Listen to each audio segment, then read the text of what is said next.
আচ্ছা আপনি একটা কাম করেন, ওই যে ওইখানে একটা ফাঁকা জায়গা আছে, ওইখানে গিয়ে দাঁড়ান। ডান দিকটা ট্রেনার তো দেখবেন, বাম দিকটা ট্রেনার তো দেখবেন। সময় সুযোগ করে ঝাঁপায় পড়ে। আপনারা তো জ্ঞান দেওয়া লাগবো না আমার।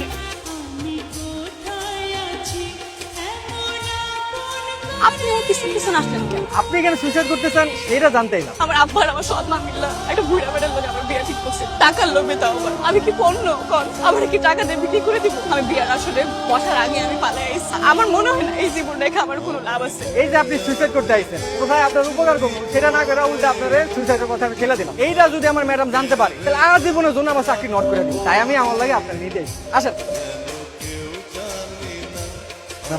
আপনি আমি ভাবলাম যে ওরে আপনাকে নিয়ে আসি, পাখিও একটা আশ্রয় খুঁজে পাইবো। তুই একদম ঠিক কাজ করেছিস পাখি। আমার এই মেয়েটাকে তুমি দেখাশোনা করবে, পারবে তো? আমি পারবো না, সব পারবো। এই তুই ছাদের ফুল গাছে ঠিকঠাক মতো পানি দাস না কেন? আমার যখন খুশি তখন আমি ছাদে পানি দিই। তুই কি এই বাসার মালিক নাকি দেশের প্রেসিডেন্ট? হ্যাঁ, আমি হইলাম মালিকের চাকর, আর যে আমার নুন খাওয়াই তার লগে বেইমানি করে আমি একদম পছন্দ করি। আপনি তো দেখতেছি প্রভু ভক্ত কুকুরের মতো। কি কইলি তুই?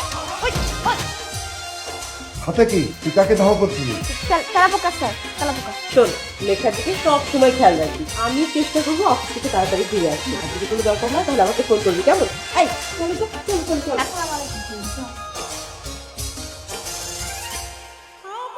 এই লেকটারে দেখলে আমার কি মনে হয় জানো? মনে হয় এই লেকটা শহরের অসংখ্য মানুষের অসংখ্য কষ্ট বয়ে বেড়াচ্ছে।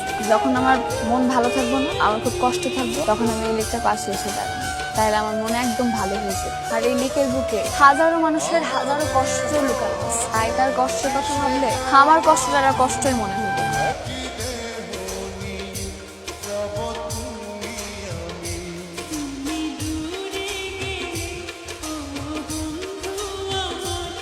আচ্ছা তোর একটা কথা বল, আমি যদি বউ সাজি আমার কেমন লাগবে? একদম পেটনির মতো লাগবে। হাসি হাসি পানি তোর পেটনি দেখতে আসবো।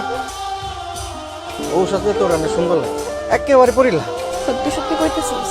তোরা যখন রেল লাইনে প্রথম দেখছিলাম, ইয়ার শাড়ি পরা একটা পরি আমার সামনে এসে ধরা দিছে। তুই কি ভেতরে ভেতরে আমার নিয়ে স্বপ্ন দেখিস? তোর আমি স্বপ্ন দেখতে যাবো। আমি এমন একটা মানুষের নিয়ে স্বপ্ন দেখতে চাই যে মানুষের মন ভেব সরল। এমন কাউরে পাইলে তুই বিয়া করবি? বউ সাজায় তোর ঘরে আনবি? ভাইবা দেখি তো পাইলে ভাইবা দেখো।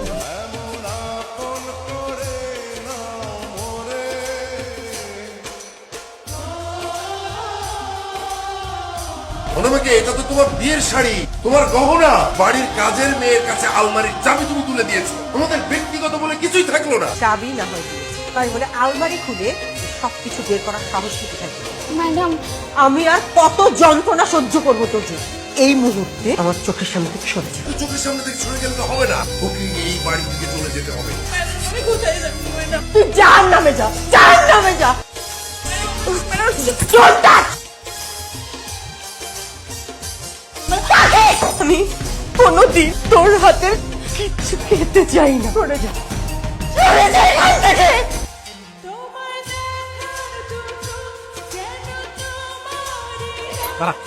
পাখি তো আবারও একটা অঘটন ঘটে ম্যাডামের বিয়ার শাড়ি আছে না, আপনি কখনো আসলে আলমারি থেকে বাইরে করে নিজে এইটা ম্যাডাম শাড়িটা দেখে ফেলাইছে। পাখি কি করতেছে? ফেল ফেলা একান্ত আছে, রক্ষা নাই রে, রোজা বাড়ির বাইরে। আমি তোর কতবার করে বুঝেছি পুলিশ না, পুলিশ না, তুই আমার কোনো কথাই শুনে উল্টা আমি কিছু বলতে গেলে ঝাড়ু নিয়ে আমাকে দৌড়ে দিচ্ছে। আমি তো এগুলো নিয়ে যাওয়ার জন্য করি না, আমি তো এগুলো দেখানোর জন্য করছি। কারণ দেখানোর জন্য এগুলো করছিস। তোর জন্য কোন রাজপুত অপেক্ষা করতেছে শুনি? আমার সবচেয়ে বড় ভুল কি হয়েছে জানো? তোর এই বাড়িতে আনা। এদিকে তোর যায়, ওইদিকে চলে আসে, দয়া করে না আমাদের তুই মাফ করে দে। কি আশ্চর্য ব্যাপার, মেয়েটা টেবিলে এখনো খাবার দেয়নি। পাখি, পাখি কোথাও নেই। সারা বাড়ি খুঁজছি, পাখিটা কোনো জায়গায় খুঁজে পেতেছি না। লেখার রুমে বিছানার উপরে শাড়িটা পেলাম, গয়নাগুলো পেলাম। এই মেয়েটা ভালো মানুষের মুখোশ পরে বাসায় ছিল, সুযোগ বুঝে গয়নাগুলো নিচে চলে গেছে। পাখি খুব ভালো মেয়ে, ও আর যাই চুরি করতে পারে না। তুমি আবারও বলছো যে পাখি ভালো মেয়ে? আমার মুখে এই মেয়ের অনেক গুণগান শুনেছি, আর আমি একটু শুনতে চাই না। আমি পুলিশে কল করবো। আরেকটু খুঁজে দেখি আমরা। পুলিশে এত তাড়াতাড়ি কল করার কি দরকার? তুই যা তো, তুই তোর কাজ কর, তুই গিয়ে পাখিকে খোঁজ। যা, ওনার মাথা ঠিক নেই, যা না। হা করো, আমি পাখির হাতে খাবো। খেয়ে নাও বলছি।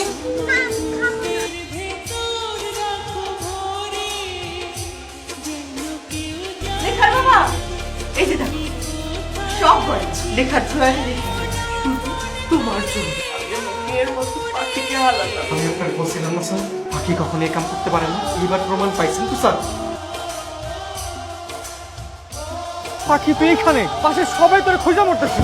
বাসায় পাখির কোনো জায়গা নাই, বাসার মানুষ আমার কেন খুঁজবে?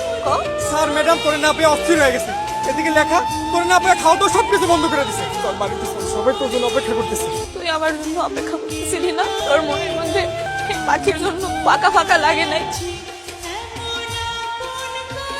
তুই কান্দছিস কে? হ্যাঁ, তুই আমার ভালোবাসো। অনেক অনেক ভালোবাসে।